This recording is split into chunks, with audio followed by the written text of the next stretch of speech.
one of the key sources of narrative power for your company is visionary leadership. Visionary leadership, because that's where narrative power starts. That's really with leaders who have a vision and are able to breathe through it, breathe life through it, meaning recognize it, articulate it, and make it come to life.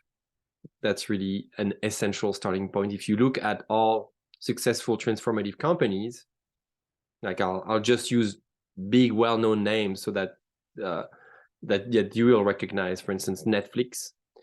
Netflix started because Rick Hastings had a vision for how people could one day access entertainment.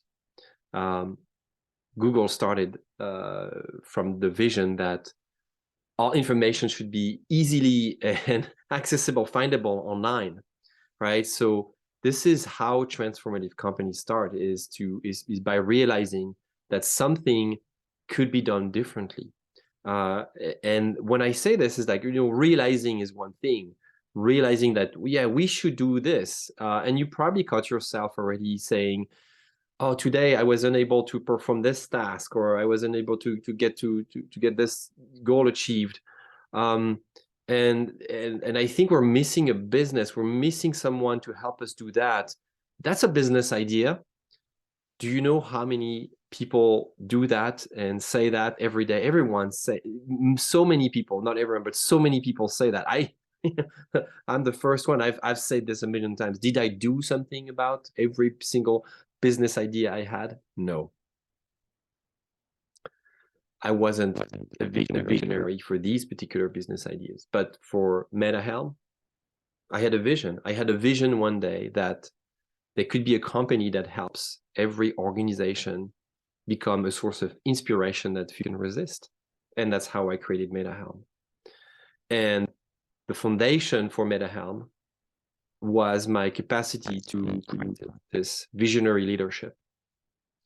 So some people will say, hey, visionary leadership is kind of this innate thing. You either have it or not. You're gifted. Yes, because you're gifted. You're creative and you're courageous and you're passionate and you're a good communicator. You have charisma. Yes, for sure, there might be talent into this, but I think it's a very, very small percentage. Maybe it's a percentage that doesn't make even a difference. Instead, visionary leadership is something you can practice, you can learn, and something you can develop over time. There is actually a course. Now that I say that, I realize there is a course on that you can take on.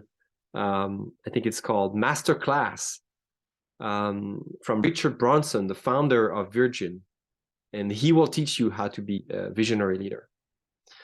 Visionary leadership is something you can practice every day, and this is one of the ways to do it.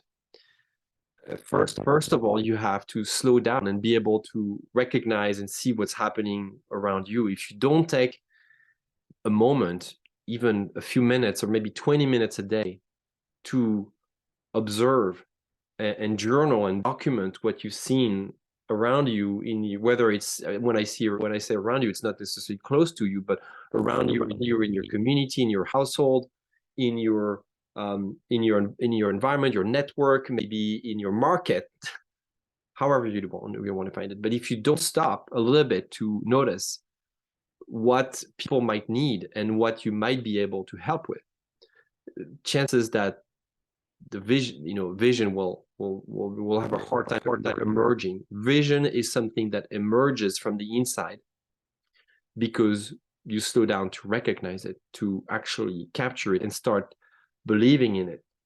It's like all of a sudden you have an idea, but what if you ignore this idea? What if you actually try to move away from it?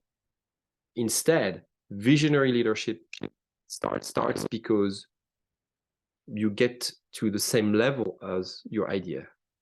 Maybe just a little thing, maybe something a little crazy, something that people won't believe in at first, but something that could really transform and revolutionize an entire industry. Like I quoted, Netflix, Google, but I have so many more examples. Like Volvo did it, or Focusmate, or Girls Garage. I mean, so many. Girls Garage is this company, this amazing company that started from the dream of from the fact that, you know, hey, being able to build something with your hands is not just for men; it's also it's for everyone. In fact, why do we have this narrative, this crazy, stupid narrative that is just for women, it's just for men? No, it should be for everyone.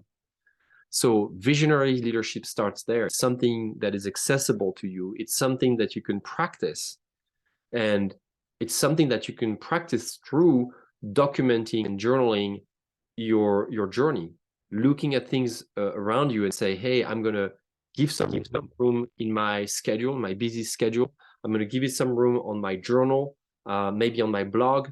Maybe I'm going to give it some room. I'm going to give some room to this idea in my conversations with friends and colleagues, to see what we could do with this and build what this idea could become in the future, and envision and see how this idea could become 10 years, 20 years down the road. This is the process of visionary leadership that you can apply.